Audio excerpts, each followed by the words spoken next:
O podcast que você ouve agora é uma produção da Central 3.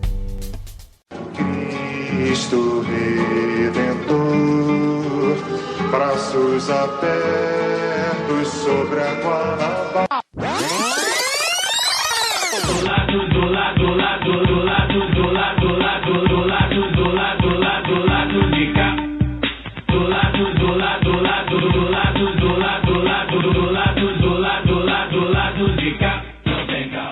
Bom momento, ouvintes da Central 3. Hoje é quinta-feira, dia 8 de dezembro de 2022. Eu sou o Caio Belandi, direto da minha casa. E este é o podcast lá do B do Rio, número 260, chegando no seu feed. Tá acabando, hein? Tá acabando o ano. Bem, o time hoje tá pela metade, né? A Luara e o Fagner, eles estão viajando a trabalho. E a Luara, inclusive, ela tá em São Paulo representando o lado B no Encontro de Comunicadores e Podcasters, A Democracia Aceita os Termos e Condições, organizado pela Mídia Ninja, pelo pessoal do Joio e o Trigo e pelos nossos parceiros da Fundação Heinrich Böll Brasil. Dani, só boa noite para você direto, não tem muito jeito. Ritmo de férias, né? Nosso penúltimo programa desse ano, que foi bastante duro para a gente. Hoje a gente tem assuntos bem legais, bem importantes para debater. Semana que vem a gente tem a live com os ouvintes, aí fazendo umas aleatoriedades, um bate-papo mais descontraído para a gente encerrar em alto astral, para a gente se preparar em 2023, porque 2023 promete, hein? Boa noite, Dani. Boa noite. 2023, uma nova experiência, né? A gente não sendo um podcast de oposição a priori. O lado A, né? O lado A. Esperamos, né? Vamos ver como ainda não saiu nenhum ministério, né, anunciado oficialmente. Mas as especulações estão boas demais para ser verdade, né? Então a gente fica, gato escaldado tem medo de água fria, a gente fica ressabiado. Mas isso deve ser assunto para a semana que vem, que a gente deve ter dados mais concretos, né? Especula-se que o Lula deve anunciar os primeiros nomes no início da semana que vem. Então a gente gravando na quinta. Vamos ver se o Lula também não faz como aconteceu muito nesses 6 anos, né? Das coisas acontecerem na sexta de manhã. Para furarem o nosso programa gravado na quinta-noite. A notícia que saiu hoje é que a Glaze deu que amanhã já tem, amanhã na sexta, né? Nosso programa vai ao ar só sábado, né? Porque sexta é jogo do Brasil. É possível que já, então, o pessoal já esteja nos ouvindo aí com alguns ministros. Espero que os melhores ministros... Que não estejam lançando, eu espero que não estejam anunciando o ministro no meio do jogo do quartas de final do Brasil em Copa do Mundo. Pois para passar batido. Pois é, enfim. A gente vai falar sobre isso semana que vem. Com calma, foi o que a gente tem falado aqui, né? É um governo, a gente não tem como fazer oposição ao governo Lula. Não esperem um lado B fazendo oposição ao governo Lula, mas a gente, obviamente, vai analisar tudo com lupa, com olhar crítico que vocês conhecem, vocês sabem que a gente tem. Bem, antes de apresentar o nosso convidado, vou dar o servição aqui, né? Quinta que vem, né, dia 15, às 19 horas, tem Lado B ao vivo, live de fim de ano, lá no nosso YouTube. A ideia é que vocês se vistam de branco, peguem um cidra cerezero, umas uvas, e venham bater um papo com a gente, né? A gente quer conversar com vocês. Vocês vão nos pautar, a gente vai sem pauta nenhuma, a gente vai sem tema nenhum estabelecido, a gente quer ouvir vocês lá nos comentários, perguntando o que vocês acham sobre política, né? A expectativa para 2023, as histórias de 2022, óbvio, é o que a gente gosta de falar, mas a gente também vai querer falar sobre amenidades, aleatoriedades, a Copa do Mundo, que a gente gosta de falar, entre outras coisas. A gente só não fala da farofa da GK. De resto, manda brasa que a gente vai falar. Então a gente espera vocês lá no youtube.com/Lado B do Rio, quinta-feira que vem, dia 15, às 7 horas. Bem, a gente está aqui com o Júnior Aleixo, doutorando de Ciências Sociais em Desenvolvimento, Agricultura e Sociedade, especialista em justiça climática, pesquisador, uma fera brabíssima, participou de uma mesa lá do evento do Coalizão Clima de Mudanças, no Circo Voador, aqui no Rio, em novembro, e eu gostei muito das falas dele. Aí eu fiz questão de convidá-lo para falar aqui sobre economia verde, agronegócio, políticas públicas, nova forma de sociedade, novas e antigas formas de sociedade pelo bem-estar, né, dos humanos e principalmente da natureza. Enfim, Júnior, um prazer tê-lo aqui, bem-vindo. Queria que você se apresentasse primeiro, né? Enfim, de onde você é, a sua formação, sua atuação, para a gente entender também um pouco qual é o pesquisador, né? De que lugar de fala, digamos assim, está o Júnior, não só como pesquisador, mas como pessoa também, chegando nessa área de interesse de pesquisa. Boa noite. Boa noite, Caio. Boa noite, Daniel. Bom, primeiro quero agradecer aí ao convite e dizer que sou um grande entusiasta do podcast lá do B do Rio. Eu queria fazer só uma menção honrosa aqui. Eu ouvi o episódio com a Marcele e gostei muito, muito. Até falei com ela, mandei mensagem para ela dizendo que aprendi demais com a lucidez e a articulação com que ela fez aqui essa conversa com vocês. Dizer que, bom, parabéns aí pelo podcast, eu acho super necessário. E essa pergunta talvez seja uma das perguntas mais difíceis, né, de como que a gente fala sobre a gente mesmo, mas eu vou tentar fazer uma costura aí, né, porque eu acho que da mesma forma como que a gente trabalha nessas pesquisas, né, no geral, tem muito da nossa própria subjetividade, né. Eu sou nascido em Pernambuco, né, no Agreste de Pernambuco, mas eu me mudei com 5 anos de idade para o interior de Minas Gerais, numa região conhecida como Vale do Jequitinhonha, que, ao contrário do que muitos dizem, é uma região muito rica, né, em biodiversidade, em cultura.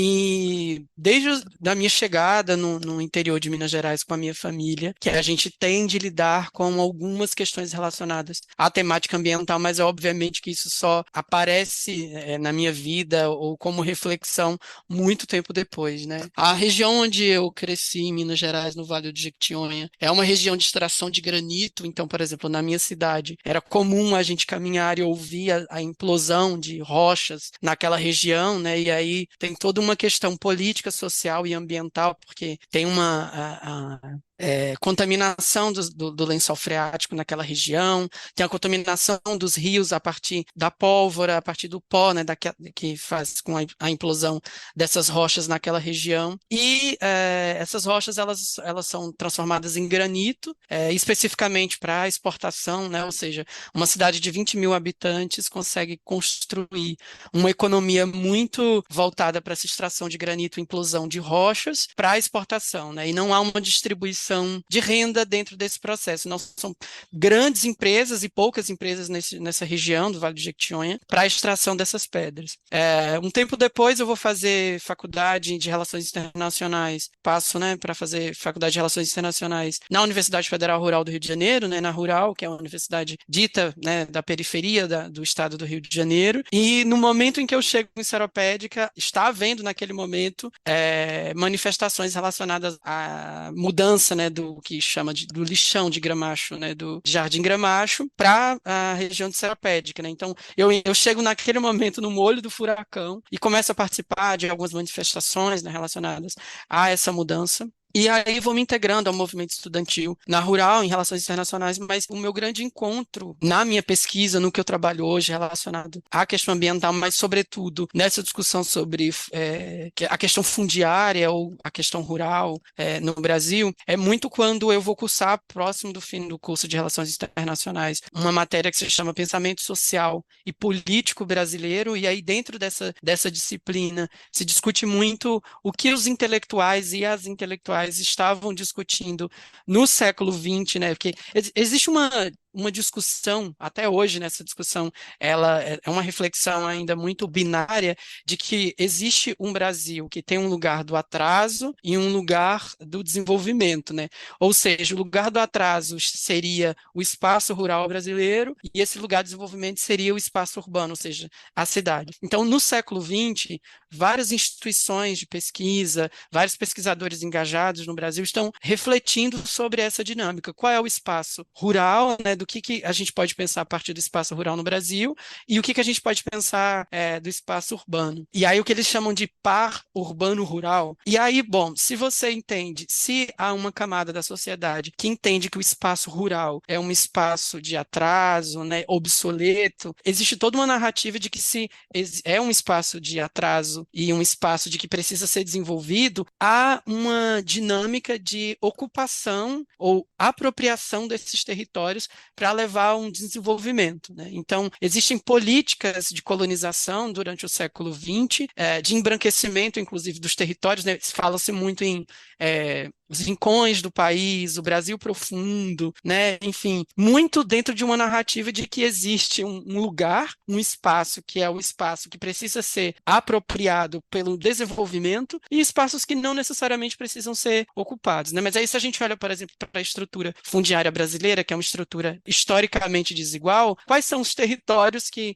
nessa narrativa de apropriação precisam ser, enfim, apropriados e desenvolvidos, né? Então, é nessa pegada dessa disciplina, nesse encontro com intelectuais brasileiros que estão discutindo entre o que é atrasado, o que é desenvolvimento, que eu me encontro e começo a desenvolver algumas pesquisas, entro para um mestrado muito nessa dinâmica de discutir qual é o papel do agronegócio no Brasil, como a gente entende hoje a estrutura fundiária, né? Quais são os mecanismos, os instrumentos para perpetuação da desigualdade fundiária no país. E aí eu vou desenvolvendo as minhas pesquisas, vou encontrando outras possibilidades, outras narrativas, né? Acho que é um pouco costurando, é um pouco por aí. É por isso até que eu fiz essa pergunta, Júnior, né? Porque eu acho que é fundamental a gente entender essa coisa do lugar de fala, né? Que, enfim, às vezes é tão distorcido, porque não é a ferro e fogo. Mas é até por isso que eu fiz a pergunta, porque você tinha, na vez que a gente se conheceu, você mais ou menos falou, né? Deu uma pincelada, agora você aprofundou. E é muito interessante você saber, pra gente, né? E eu sempre falo isso, porque aí o meu lugar de fala, e eu falei isso sempre que eu falo de meio ambiente, de clima, de agricultura, para mim é muito importante ouvir, porque o meu lugar de fala é o centro da cidade grande, né? Da capital, de uma das capitais mais importantes do país, central, onde terra, território, viver em comunidade, tudo é diferente, né? Sem juízo de valor, tudo é muito diferente e muito distante da minha realidade, né? Por isso que eu tenho até um pouco de encantamento, que nem sempre é um encantamento bem-vindo, né? Porque às vezes fico meio abobalhado, né? Mas eu gosto muito de ouvir sobre isso, sobre a questão do campo, da terra, da natureza e tal, exatamente porque é distante da minha realidade de criação, enfim, de vivência e tal. Então, por isso que eu queria que você se apresentasse, porque eu acho que fala muito sobre sua pesquisa, certamente, e a gente vai desenvolvendo aí sobre a sua área de pesquisa. Dani. Boa noite, Júnior. A minha pergunta é que nós aqui no país periférico, né, na periferia do capitalismo mundial, temos um déficit de bem-estar que passa pelo acesso a bens materiais e a serviços, né? E em toda a discussão das questões climáticas internacionais, a gente é posto nessa questão de que os países ditos desenvolvidos, né, os países centrais, ou o norte global, como quiser chamar, eles têm um nível de vida muito acima da média mundial, que se todos os 8 bilhões de humanos tiverem colocado a figura, né, de que não tem planeta para todo mundo, não tem planeta para sustentar esse padrão de vida, e, no entanto, a gente eu falo, né, como o conjunto da população, não como uma classe média urbana, né, do Sudeste, mas o conjunto da população quer e precisa viver melhor, viver em melhores condições.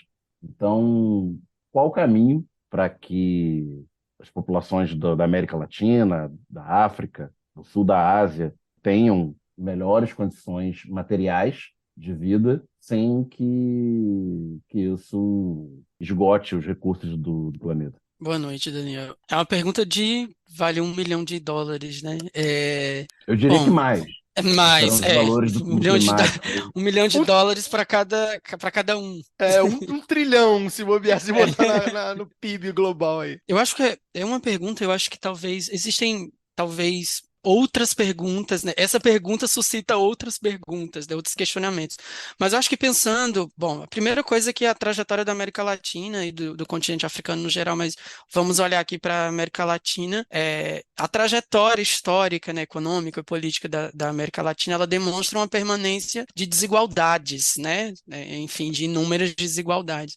Acho que é preciso, inclusive, a gente investir na nossa capacidade produtiva e intelectual, né? Eu acho que tem uma questão. Bom, só trazendo um pouco para o contexto das minhas pesquisas, e também não só da minha pesquisa, mas para um contexto da realidade da América Latina, acho que tem uma coisa que casa um pouco com a sua pergunta, que bom, na década de 90, a América Latina está passando por uma questão muito séria relacionada a desigualdade e a fome, né?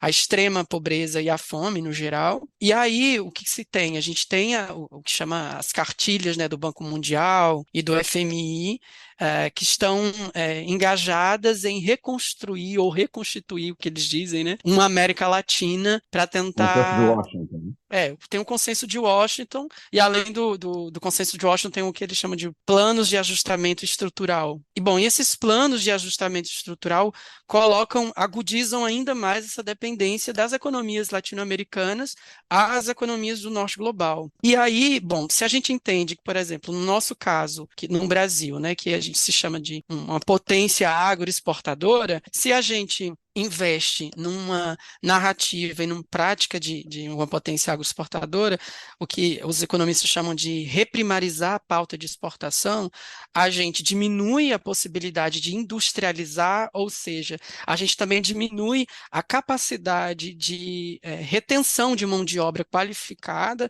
e de investimento, obviamente, né, em mão de obra qualificada. Aí, quando eu estou falando da gente investir em capacidade produtiva e intelectual, é muito nesse sentido também. E aí a gente mais uma vez se coloca enquanto um país ou uma potência, ou países, né, na América Latina no geral, dependentes do que o norte global está consumindo, né? Bom, se a gente pega aqui hoje no Brasil, a balança comercial, né? A balança comercial a maior parte é do agronegócio, assim, da produção de soja, cana-de-açúcar, enfim, do que chama-se do macrosetor do agronegócio. Se a gente faz esse processo inverso, né, que é de reprimarização da economia, de desindustrialização de uma economia, muito dificilmente a gente vai encontrar essa dinâmica de que, bom, em algum modo, a gente não chegou a um estado de bem-estar social que os países do norte global, do ocidente e da Europa, no geral, passaram, né? Mas a gente chegou perto de algumas políticas sociais, né, com os governos do PT, especialmente, dentro dessa dinâmica, assim, com acesso ao crédito e também, obviamente, acho que é o mais importante de destacar, o aumento real do salário mínimo, mas, ao mesmo tempo, a gente tem uma reprimarização da pauta de exportação e uma industrialização. Bom, se há uma reprimarização da pauta de exportação e não há uma redistribuição qualitativa e equitativa desses recursos, há uma impossibilidade de desenvolvimento social e econômico de um país, né? Não dá para falar só sobre crescimento econômico, mas a gente precisa falar sobre desenvolvimento econômico, né? E um desenvolvimento econômico ele só ocorre quando ele tem um desenvolvimento social, né, atrelado a ele. Então, eu não sei se eu respondi muito a sua pergunta, mas assim, qual é a trajetória, qual é o caminho que a gente está seguindo, que dificilmente vai nos levar para esse lugar. Mas acho que do outro lado, entendendo que há possibilidades, eu acho que entrando um pouco nessa dinâmica a gente conversou mais cedo sobre imperativos ou alternativas, né? Eu acho que a gente tem alguns imperativos, assim, eu gosto muito de diferenciar, né, imperativo de alternativa. Eu acho que a alternativa, ela vai muito por um lugar de que é possível conviver com outros modelos, mas eu acho que o imperativo é dizer que, olha, nós temos modelos específicos, reais, de possibilidade da nossa existência, de possibilidade de um desenvolvimento social, um desenvolvimento econômico, que ele já a priori, ele já é dado, né? Porque existem populações que sobrevivem há séculos, né? Os povos e comunidades originárias, os povos e comunidades tradicionais já sobrevivem há séculos, né? A esse processo de destruição, de extermínio, de genocídio. E, ao mesmo tempo, a gente só consegue, dentro dessa dinâmica, a gente só consegue continuar a viver se a gente seguir esses modelos, né? Se a gente tratar isso como um imperativo e não como uma alternativa. Eu acho que a pandemia da Covid traz também um pouco essa dinâmica de reflexão, assim, de que não dá. Acho que há um esgotamento que a gente tem chamado muito de exaustão ambiental, né? Eu acho que essa exaustão ambiental, ela está muito ligada ao modelo de produção agrícola que nos é imposto como é um modelo que é o melhor a se fazer, né? E trata-se de, eu acho que vários processos que se interligam, né? Ou seja, vai desde dinâmicas constantes de desmatamento, queimadas, utilização irrestrita, né, dos recursos hídricos, especificamente para irrigação, utilização do que eles chamam de defensivos agrícolas, a gente chama de veneno mesmo, né? Mesmo para a produção de monocultura, né? Isso tudo gera uma perda incalculável da biodiversidade. Quando eu estou falando de biodiversidade, verdade, eu estou falando da gente também, né? Seres humanos, assim. E quando a gente está falando, por exemplo, quando eu falo de monocultura, de agricultura de larga escala, eu estou falando de que sempre essa possibilidade de agricultura de larga escala, de monocultura, ela vai muito por esse lugar de é para exportação, né? Sempre para exportação. E aqui a gente está, eu estou falando especificamente de uma agricultura que é uma agricultura dita empresarial, né? E aí eu volto para o que eu falei no início. Que lugar é esse do campo? Que lugar é esse que se dá ao campo de que é atrasado, sendo que existem relações globalizadas dentro do território, né? Da terra e do território, né? Alguns estudiosos, quando eles vão trabalhar a categoria do que a gente entende, vê, né, na TV, somos bombardeados aí pela mídia de agronegócio, eles indicam que o agronegócio não se trata apenas dessa agricultura industrial, né? Ela também é industrial, o agronegócio, ele também é industrial, mas não somente, né? O que acho que o que a gente entende hoje como um agronegócio é uma categoria, um conceito um pouco mais complexo, acho que trata de uma lógica agrícola de monocultura, de grande escala, ou seja, de caráter expansionista, voltado para o mercado de exportação e integrado diretamente às praças financeiras, né?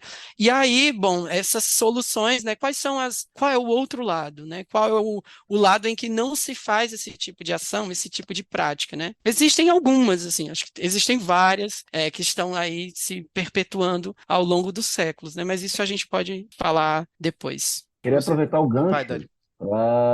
para já emendar. Você falou, né, que o nosso problema é atrelado ao global, né? É de grande escala, é industrial e articulado com a política nacional e global. Então, num contexto aí de mudança de governo, em que o novo governo deu sinalizações que pretende tratar com alguma centralidade o tema do clima, com os limites que a gente sabe, né, que são impostos pelas condições políticas. Que tipo de política pública um governo nacional, um Estado nacional, pode promover de modo a enfraquecer esse conjunto, né, esse sistema produtivo que hoje é dominante no campo, no Brasil, e a promover os meios produtivos, os sistemas de produção que sejam sustentáveis. Eu acho que eu vou tentar repetir um pouco do que eu falei no clima de mudança no evento no Circo Voador, porque eu acho que a gente tem mais desafios do que expectativas, né, para um novo governo que se inicia. Muito porque, obviamente, desde 2016, mas não só, né, mas especificamente desde 2016, a gente vem num histórico de destruição. Um dos primeiros decretos durante o governo Temer, quando Temer entra, é a extinção do conhecido Ministério do Desenvolvimento Agrário, que era um ministério criado pelo PT e específico para tratar sobre agricultura familiar, agroecologia, enfim. O que, bom, de um lado tinha o Ministério da Agricultura, que estava muito mais voltado para essa dimensão mais global e expansionista, e, enfim, industrial do que a gente entende como agronegócio. Do outro lado, tinha o Ministério do Desenvolvimento Agrário, criado pelo governo PT, e que foi extinto, né? Logo em 2016, se eu não me engano. Posso estar errado na data, mas, bom, a gente tem um desafio aí. Ele foi extinto, parte dele foi para o MAPA, no Ministério da Agricultura, Pecuária e o outro A, eu esqueci, e a parte foi para o MDS, para o Ministério do Desenvolvimento Social, né? Exato. Separando essa ideia de que o social e o agro andam separados, né? É bem essa ideia. Exatamente. Então, bom, a gente entende, começando por aí, a gente entende de que maneira tem se olhado porque são dois lados, né? São dois projetos políticos diferentes, né? O que o agronegócio faz e o que a agricultura familiar hoje no Brasil faz. Então, acho que é bom deixar muito claro. E eu acho que esses desafios, são costurados, né? Pelo médio, pelo longo e pelo curto prazo, né? Já que a gente está falando sobre essa dinâmica, né? E aí eu retomo algo que é muito interessante, porque eu acho que vai muito de encontro com a sua pergunta para esse desafio do que um governo que se inicia, né? Acho que tem que fazer. Acho que a primeira coisa que tem tudo a ver com o que a gente está falando, que é tirar o Brasil do mapa da fome novamente, né?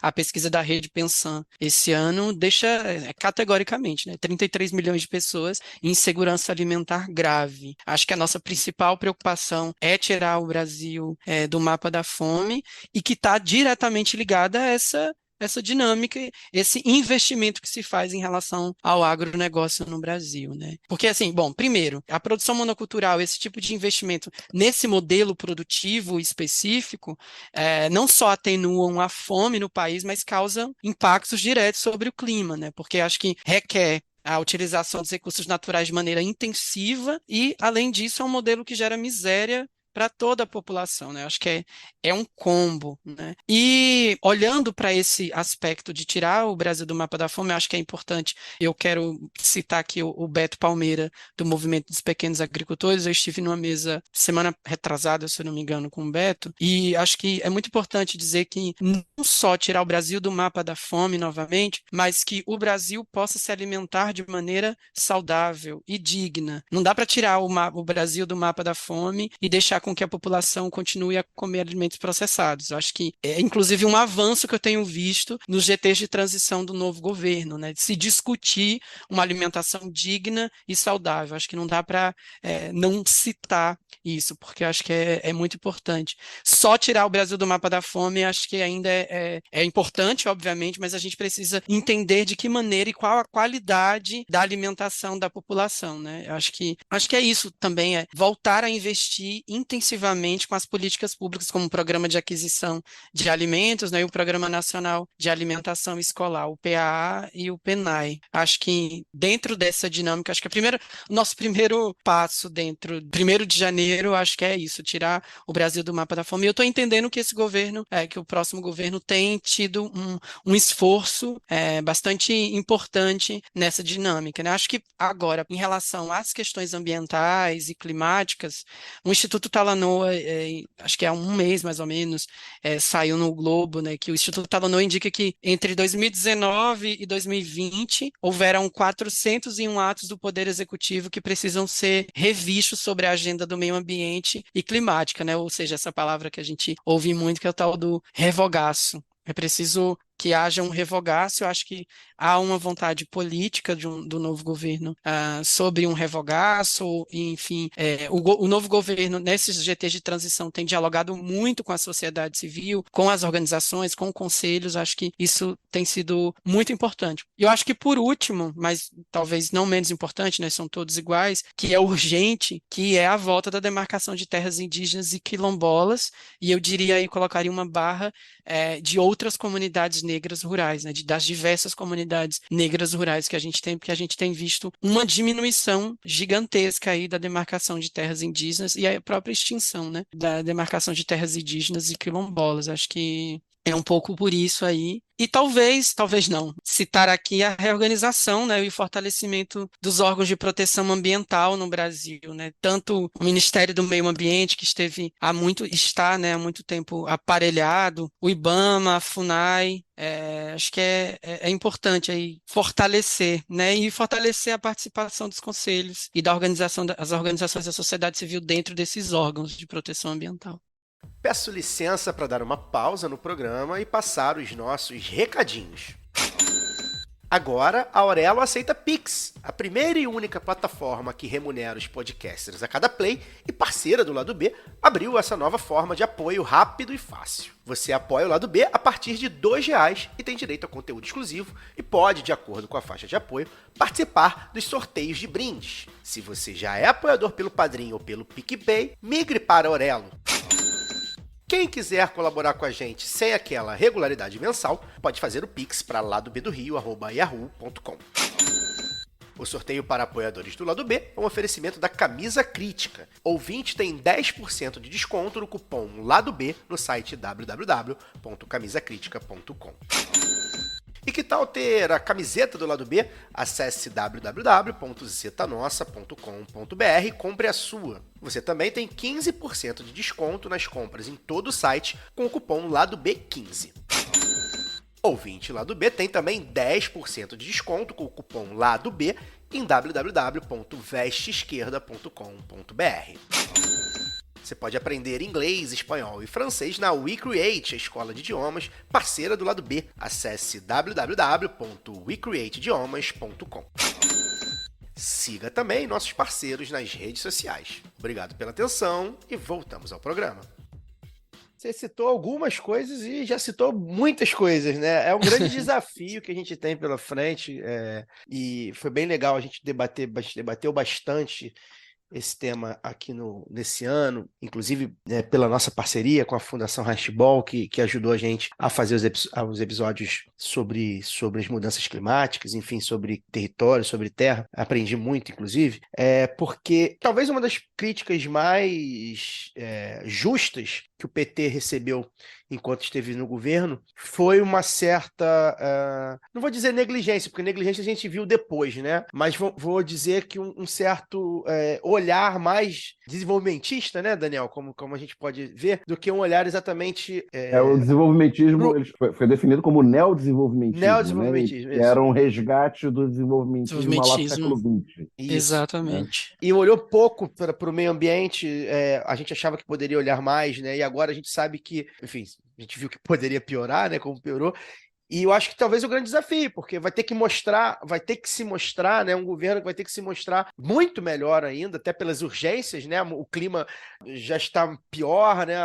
O meio ambiente já está mais alterado do que quando assumiu em 2002. É um tema muito mais quente, literalmente, né? Então acho que estamos curiosos para a gente ver esse desenrolar aí do governo Lula 3 aí no que diz respeito a esse novo aparelhamento ou reorganização da questão da terra, do território e do clima. Júnior, queria te fazer uma pergunta. Eu perguntei aqui para Marcele, né? Aliás, o Beto Palmeira também esteve com a gente recentemente. Já indico aí fazer para quem não ouviu, fazer esse combo aí. Vai ouvir o Júnior, vai ouvir a Marcele e vai ouvir o Beto. Perguntei para a Marcele na semana passada, semana retrasada, ela esteve lá na COP27, lá no Egito, enfim, representando lá o clima de mudança, enfim, a Agenda Realengo 2030 e tudo mais, jovens periféricos falando de clima, né? É muito bacana. Você provavelmente não, né? Você certamente acompanhou as discussões e o que foi, o que voltou da COP27, né? O que ficou para você? Qual foi o balanço que você faz dessas reuniões dos países,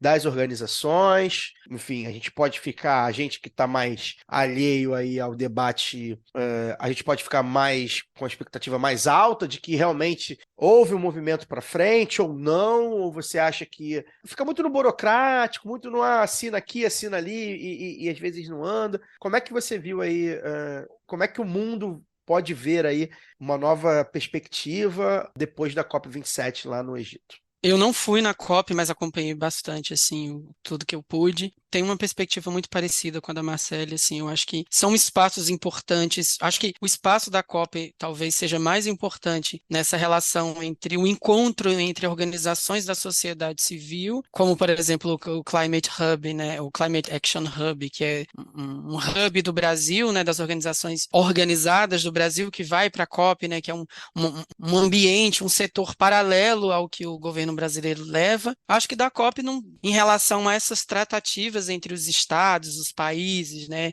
e as grandes corporações, eu acho que é mais do mesmo, assim. Eu acho que eu entendo, né, que eu acho que a primeira coisa é fazer esses espaços, eles são importantes, mas acho que se a gente faz uma pergunta, dá um passo para trás e faz uma pergunta, quem são as figuras ou quem são os corpos e as mentes que estão trancadas nos espaços de decisão e de discussão na COP? Acho que é a primeira coisa que a gente se pergunta, né? Quem é que está a quatro portas discutindo sobre mudanças climáticas e governança ambiental num ambiente como a COP? Acho que é a primeira questão que a gente deve se perguntar. Obviamente que é preciso, primeiro, a gente identificar quem são essas corporações, quem são esses estados, quem esses estados estão representando, qual é a dinâmica que esses estados estão representando, quais são as demandas que esses estados estão representando. Bom, porque existe essa ideia de que há uma busca, desde a criação da COP, da Conferência das Partes, enfim, uma busca por essa ideia de governança ambiental, né, governança ambiental internacional, e ela é criada com base na concepção sobre desenvolvimento sustentável e em espaços reservados para estados signatários, né? Governos, stakeholders, grandes corporações. Foram nessas instâncias que começaram a discutir e a difundir internacionalmente diretrizes e concepções sobre sustentabilidade e, obviamente, isso sem a participação da sociedade civil, né? E aí, quando a sociedade civil vai para esses espaços, a sociedade civil leva essa dinâmica, que eu acho que a Marcele já explicou muito bem, ela esteve lá, que é essa importância da internacionalização da ideia de justiça climática. E ela não é só importante por esse aspecto, né? É importante justamente porque se trata de uma condição indispensável para se pensar governança ambiental e desenvolvimento verdadeiramente sustentável, né? Uma COP que não coloque no centro do debate a concepção sobre justiça climática, né? E que está falando sobre governança ambiental, não está falando sobre sustentabilidade, verdadeiramente sobre sustentabilidade, né? Acho que a qualquer tipo de sustentabilidade a gente quer falar, se a gente não inclui as desigualdades sociais, econômicas e territoriais, é chover no molhado, né? É lavar sabão. Não há governança ambiental e desenvolvimento sustentável internacional, né, como se discute na COP, sem a participação direta das populações que são mais afetadas e que, ao mesmo tempo, são elas mesmas as criadoras do que a gente chama de tecnologia social, né? Eu acho que tem um caso engraçado que a Nestlé, há pouco tempo, lançou esse produto, não sei nem se pode falar aqui, mas Aqui pode qualquer coisa. tudo, manda Pode. brasa.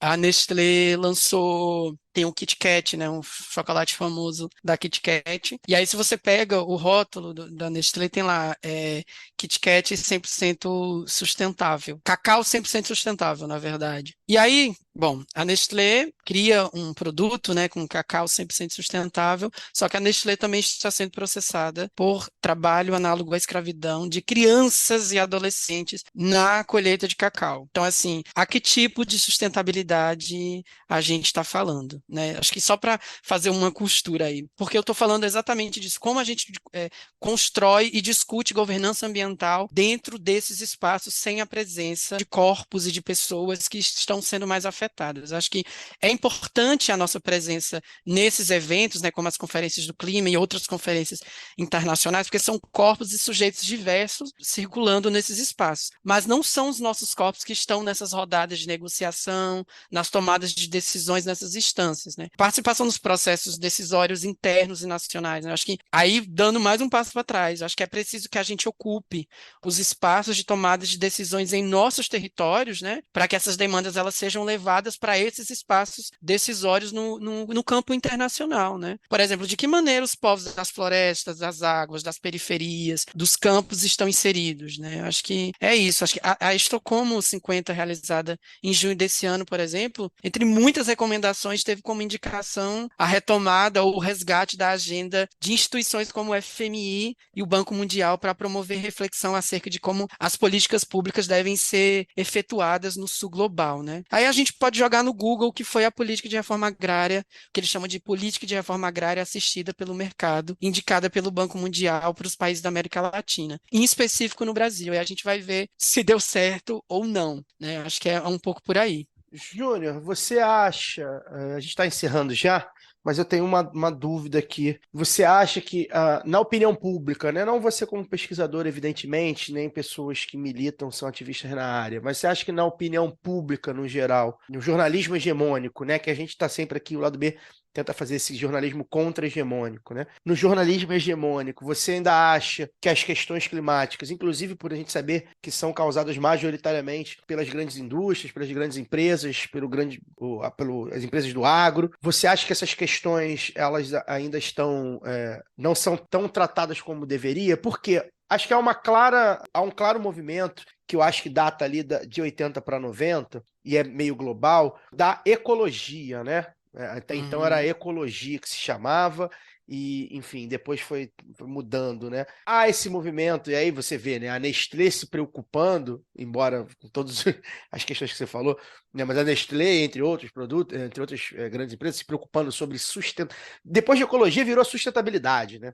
Tudo é sustentável, sustentabilidade e tal. A própria utilização da palavra verde, né?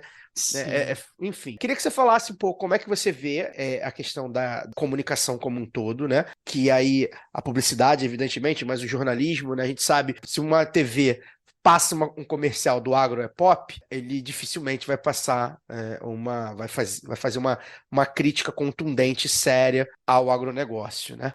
Queria que você falasse um pouco sobre isso, esse papel da mídia, vamos botar assim. E se você acha que a gente, no modo geral, a opinião pública no modo geral, olha muito lá para fora, né? Olha muito para Greta, olha muito pro sei lá, WWF, né?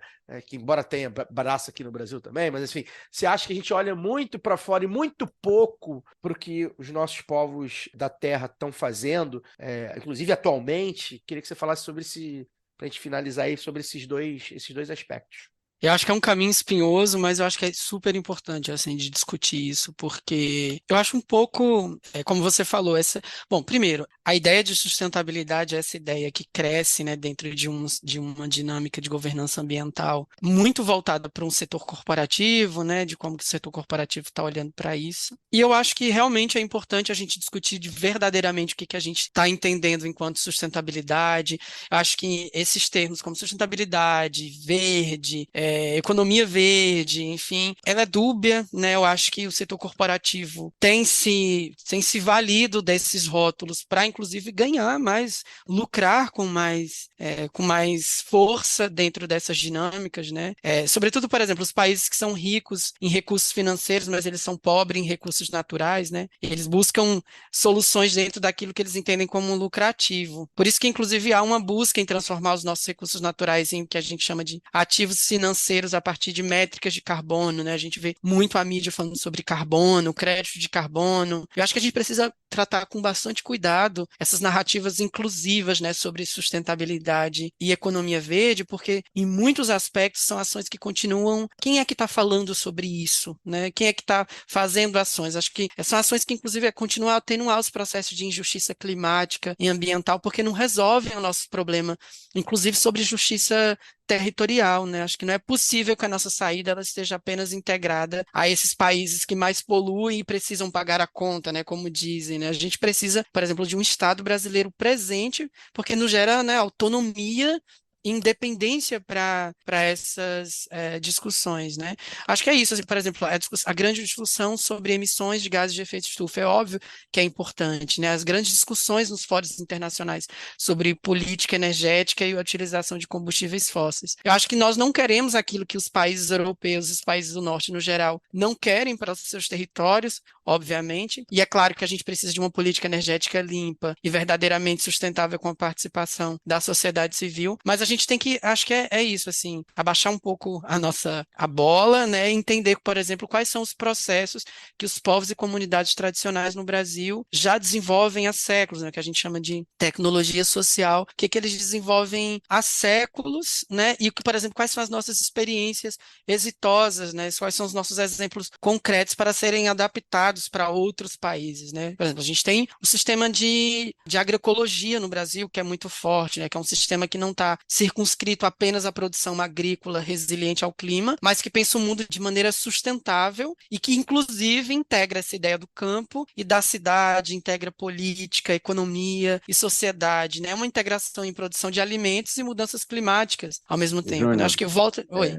só rapidinho, você falou de tecnologia social, né, além de serem práticas consagradas e que funcionam, principalmente elas estão sob controle dos trabalhadores que aplicam, né? Eles não têm Exatamente. que pagar a patente da semente da Monsanto, eles não têm que Exato. recorrer à assistência técnica da empresa X que desenvolveu aquela tecnologia e por aí vai, né? Exatamente. Ela está sob controle da população que a aplica e que, inclusive, essa mesma população, como a aplica e a entende, ela pode melhorá-la. Exato, e pode replicar, né, e ter uma fácil aplicabilidade, impacto social, que é evidentemente comprovado, assim. E é isso, assim, a gente está falando de tecnologias sociais que já existem, né, a gente não precisa reinventar a roda, a gente não precisa se discutir apenas sobre o mercado de crédito de carbono, né, existem soluções, né, hortas urbanas, hortas verticais, enfim, o Brasil tem muitos exemplos, né, a gente tem, por exemplo, o programa 1 milhão de cisternas, que levou cisternas para o Nordeste semiárido brasileiro como um todo, que ganhou prêmios internacionais como prêmios na ONU, né? Enfim, acho que a gente tem aí indicações, né? A gente tem que se organizar em torno de uma agenda que faça valer a pena a concepção de justiça climática, né? Enquanto uma justiça territorial, uma justiça local. Acho que é sempre bom lembrar disso, porque nós estamos falando de um lugar, né? E para construir possibilidades, a população precisa ter justiça territorial, precisa ter onde morar.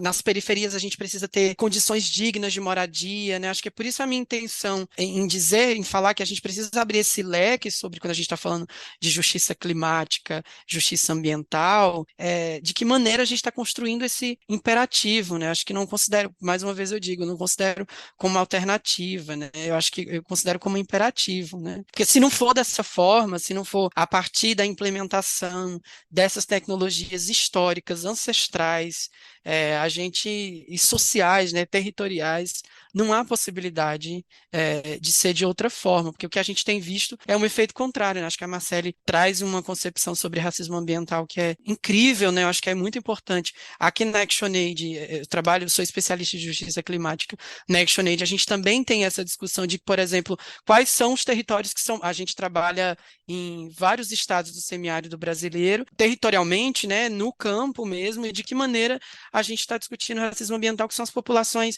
que mais estão sendo afetadas, são em sua grande maioria populações negras e populações tradicionais, estão sendo mais afetadas e não são consultadas sobre essas soluções. Não são essas comunidades, não são essas pessoas e essas parcelas da população mais afetadas que estão discutindo nas grandes rodadas de decisão, né? Por isso que a gente tem que voltar e colocar e inserir essas populações no centro do debate. E aí, acho que só para fechar, entendendo que, inclusive, pensar, por exemplo, política pública no geral, a gente tem que pensar que, quando a gente está pensando questões ambientais, né, sobre política ambiental, a gente não está falando só de política ambiental estrito sensu, né? Se a gente está falando sobre interseccionalidade o tempo todo, é preciso compreender que as políticas públicas no geral, né, porque são ações, né, porque para enfrentar os impactos climáticos, elas dependem da tomada de decisão no espaço político, no espaço administrativo dos estados. Então a gente precisa de políticas de moradia digna, políticas de acesso à alimentação saudável, políticas que promovam, inclusive, a igualdade de gênero e de raça no Brasil, né, que, enfim, a gente entende e vê aí os dados que são alarmantes. Então, é muito importante a gente entender, quando a gente fala de política ambiental, crise climática, crise ambiental, entender que essa interseccionalidade, ela tem que ser tomada dentro de espaços de decisões, e inclusive no espaço político e administrativo do Estado, né? Acho que é um pouco por aí. Perfeito, né? Quando a gente está falando sobre justiça climática, justiça ambiental, racismo ambiental, que a gente falou bastante também no programa com a Marcele. A gente está falando de classe, né, gente? É bom também a gente sempre, o lado B sempre se pautou por esse debate, né? Não há debate que seja feito pelo lado B que não esteja falando de classe, né? A gente está falando da população trabalhadora mais pobre, precarizada, que é a primeira prejudicada com as mudanças climáticas, é a primeira prejudicada com a questão da alimentação, né, com a fome. Enfim, né, permeia todo o nosso debate aqui, sempre permeia isso. Enfim, ficamos muito felizes, Júnior, foi muito bom, acho que a gente aprendeu bastante coisa. Gostei muito, eu sou realmente seu fã, cara. Você ganhou um fã. Fã do seu fã não, né? Fã do seu trabalho, né? Porque eu gostei muito do seu trabalho. De novo, você fala de uma maneira muito, muito boa. Foge um pouco daquela coisa do acadêmico, né? Às vezes a gente também. Vou refazer essa fala, porque às vezes a gente também cai, né? O acadêmico também não são todos acadêmicos que são iguais, né? Mas acho que você conseguiu explicar bastante coisa aqui pra gente, ficou muito bom. Queria que você deixasse seu recado final, enfim, se você tem algum texto, se você tem algum conteúdo nas redes, enfim, deixa aí seu recado e muito obrigado, tá? Imagina. Eu só quero agradecer mesmo o convite e dizer que acho que é muito importante a gente democratizar e popularizar essa discussão, né? Mostrar que isso não pode e não deve, desmistificar, acho que mostrar que não pode e não deve. Essa discussão não pode ser feita só pelas grandes corporações, stakeholders, pelo Nestlé da vida. Acho que é uma disputa de narrativa mesmo, e que a gente precisa estar inserido nesses espaços, a gente precisa ganhar, inclusive, essa narrativa, né? E a gente só ganha discutindo e democratizando tanto o acesso à informação, mas a possibilidade de ouvir e falar sobre isso. Acho que é muito importante. Agradeço muito aí a vocês pelo espaço. Daniel Soares, obrigado pela companhia. Amanhã tem Brasil? Amanhã não, né? Porque, enfim, sexta-feira, né? Para quem está nos ouvindo, que vai estar nos ouvindo depois do jogo. Ouvindo, teve ontem, né? Se é que tá nos ou ouvindo vai no estar sábado, na semifinal, ou vai estar classificado, ou vai estar né? eliminado. Assim. Muito obrigado pela sua companhia e acho que a gente conseguiu pegar bastante dos temas aí que eu estão em achei voga. importante o Júnior no final mencionar o P1MC, né, que é o Programa 1 Milhão de Cisternas, que é um grande exemplo. Por isso que eu quis fazer a pergunta da questão da associação com política pública, né?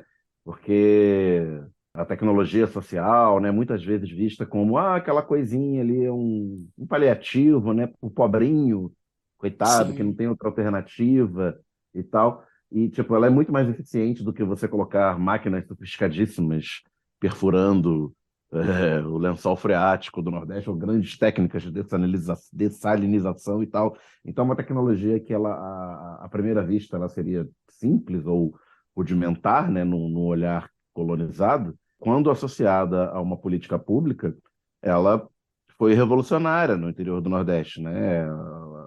Ela deu segurança hídrica a milhões de pessoas e rompeu com a lógica da grande barragem, da politicagem. Vontade política, né, Dani? Vontade política conta muito. Não, vontade política e a vontade política e a aplicação da política, né? É o poder do Estado de fazer com que... Poderia ser uma ONG, assim, sei lá, uma ONG você pode ter muita boa vontade, mas você tem recursos limitados, você tem mão de obra limitada, então você poderia, com um projeto muito legal de uma ONG ligado a uma fundação estrangeira, você implantar 1.000 cisternas, 2.000 cisternas, mas com o poder do Estado, você faz 1 milhão. É outra dimensão, é outra escala, dimensão. É escala, e a gente está enfrentando um sistema que é global, né? Então a gente tem que ter escala para bater de frente minimamente.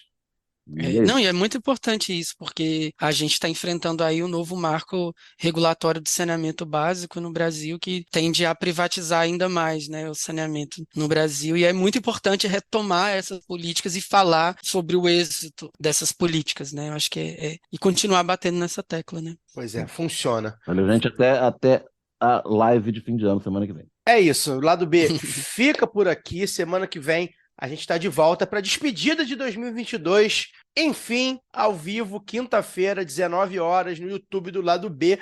E claro, para quem não é de YouTube, para quem quinta está tomando um chopinho, está trabalhando, está fazendo alguma coisa, o podcast vai estar no feed normalmente. Até lá! Este podcast foi editado por Fernando Cesarotti.